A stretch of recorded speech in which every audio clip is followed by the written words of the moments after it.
So Diddy is coming home. Diddy is coming home. For the people that turned against him and threw him under the bus, I believe they are in not a good position. Let's just put it like that. If you've been here before, I'm a sociologist and have 5 related degrees in behavioral science and stuff like that. I talk a lot about psychopathy, sociopathy, narcissism, things of that nature, and a bunch of other stuff.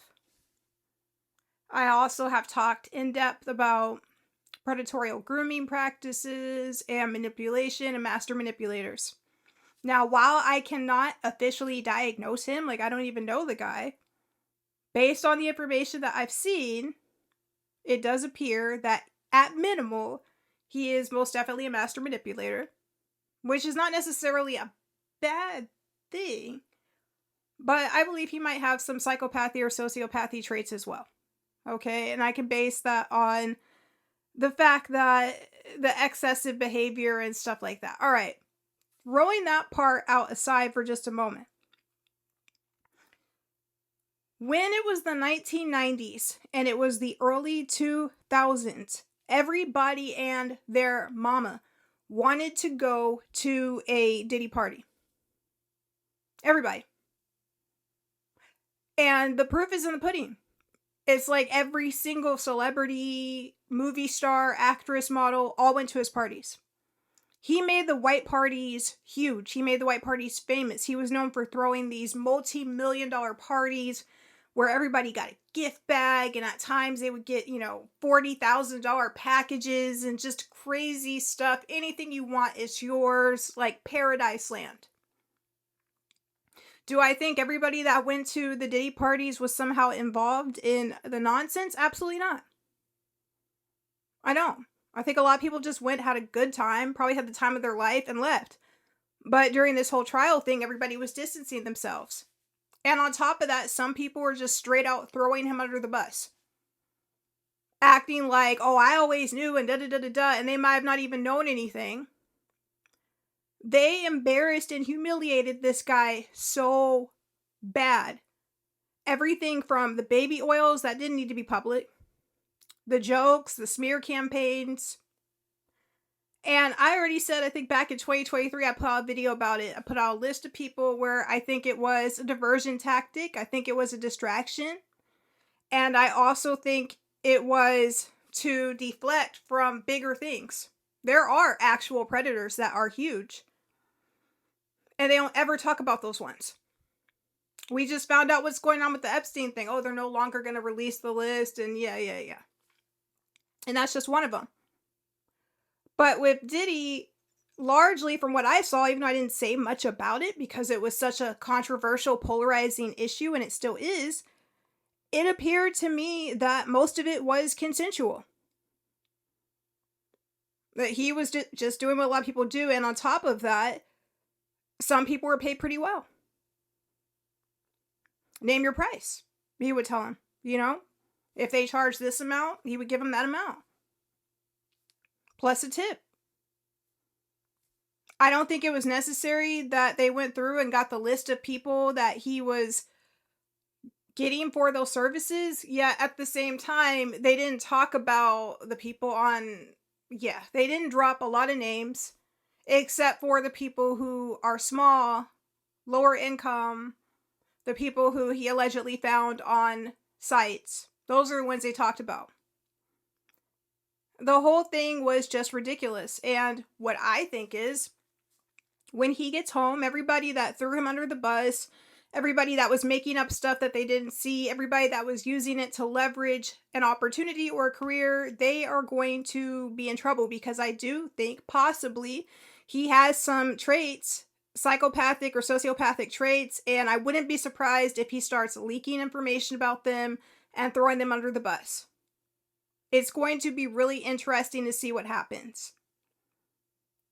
The level of disrespect and madness, I understand the court of public opinion, but let the justice system do its work. But as we've seen time and time again, it's like they pick certain people and they use them as a scapegoat.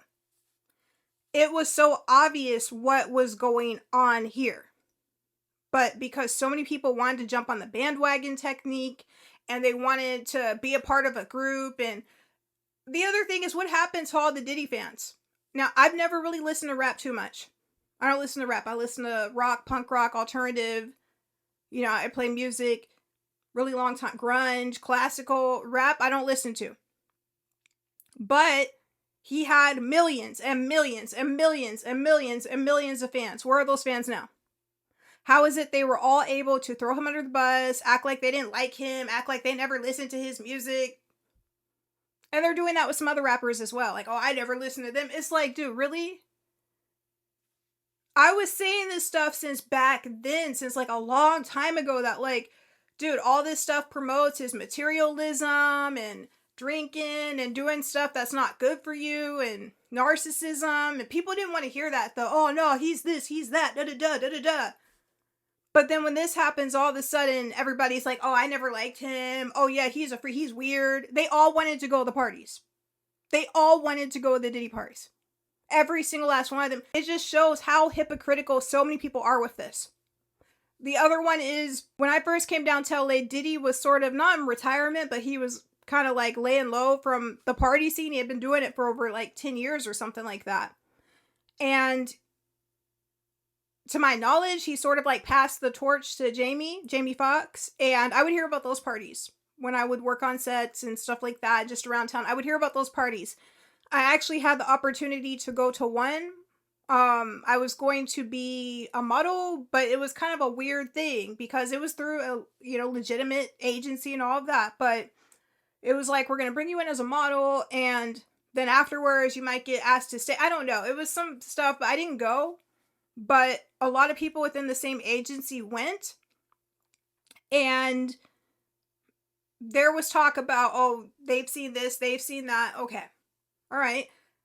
It was like that with a lot of the parties, right? I mean, that's the scene, isn't it?